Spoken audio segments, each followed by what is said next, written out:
Hello everyone, good morning. এখন বাজছে সকাল 8টা।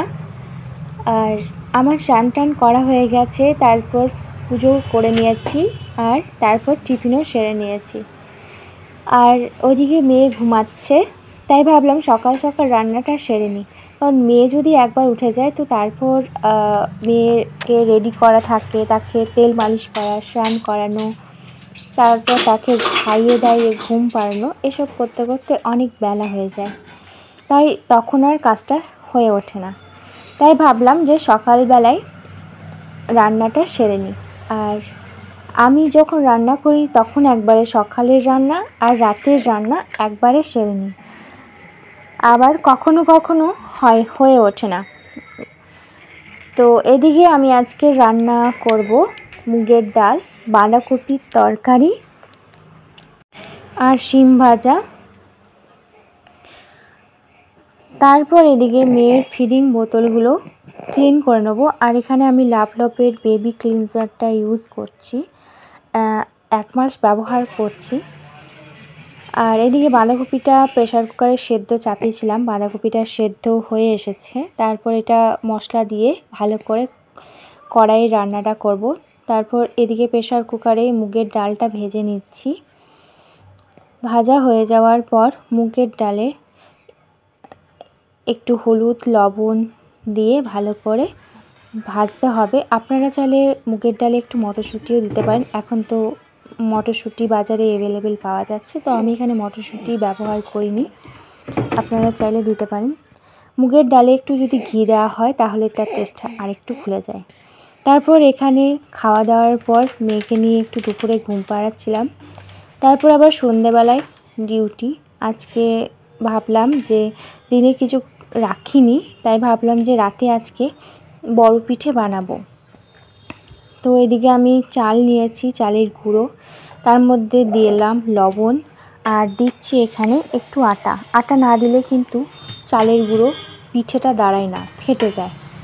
তারপর আমি ভালো করে এটা মেখে নেব। মেখে নেওয়ার পর ঘুম থেকে উঠেই চলে এসেছি একদম। এখন বাজছে 6টা, সন্ধে 6টা। তারপর এদিকে আমি নিয়েছি পোস্ত। আজকে করব পোস্ত দিয়েও করব, আর দিনেকার একটু বাঁধাকপি তরকারি সেটা দিয়েও কটা পিঠে করব। তারপর এদিকে বাসনগুলো, ভাত খাওয়ার পর মেয়েকে ঘুম পাড়াতে হয়, তো তখন বাসনগুলো মাজা হয় না, তাই ভাবলাম যে এখন বাসনটা মেজে নিই। বাসনগুলো মেজে নেব। তারপর পোস্তটা বেটে নিলাম। বেটে নেওয়ার পর কড়াইয়ে পোস্তটা চাপিয়ে দেবো। পোস্তটা ভালো করে ভাজতে হবে। পোস্ত যখন বেটেছিলাম তার মধ্যে আমি কাঁচা লঙ্কা দিয়েছি একটা। আপনাদের যেমন ঝাল খেতে পছন্দ আপনারা তেমন ঝালটা দেবেন। তারপর আমি কড়াই চাপিয়ে দিয়েছি। কড়াইয়ের মধ্যে এখানে দিয়ে দিচ্ছি সর্ষের তেল। আপনারা চাইলে সাদা তেলটাও ব্যবহার করতে পারেন, তো সর্ষের তেলটা আমার মনে হলো বেশি ভালো হবে পোস্ত ভাজার ক্ষেত্রে। তো তারপর আমি বেটে রাখা পোস্তটা দিয়ে দিলাম। তারপর পোস্তটা ভালো করে ভেজে নেব। আর এদিকে আমি চালের লেচি কেটে রেখেছি। তো তারপর পুর ভরবো। তো তার আগে প্রথমে ভাবলাম যে ঠুঙ্গাটা বানিয়ে নিই চালের গুঁড়ো দিয়ে।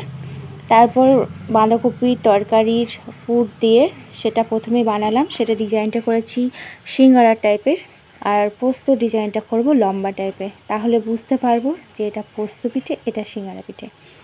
তারপর আমি কড়াইয়ে গরম জল চাপিয়ে দিয়েছি। জলটা যখন ফুটবে তারপর আমি পিঠেগুলো দেব। পিঠেগুলো দেওয়ার পর যখন পিঠেগুলো ওপরে ভেসে উঠবে তখন বুঝবো যে পিঠেটা হয়ে এসছে। আর এই শীতকালে আমাদের সবারই বাড়িতে কিন্তু পিঠে পুলি উৎসবটা কিন্তু আমরা সবাই পালন করে থাকি। আর এই সময় আমরা নানান ধরনের বাড়িতে নানানভাবে পিঠে বানাই, যেমন পাটিসাপটা, দুধ পিঠে, সরু চিকলি, ভাপা পিঠে, যে যেটা খেতে পছন্দ করে সে সেই রকম পিঠে বাড়িতে বানায়। আর তার সাথে তো রয়েছে খেজুর গুড় আর লবাতির গুড়। তো আজকে রাতে আমরা ডিনার করলাম পিঠে, তার সাথে খেজুর গুড় রয়েছে। তো আজকে ব্লগ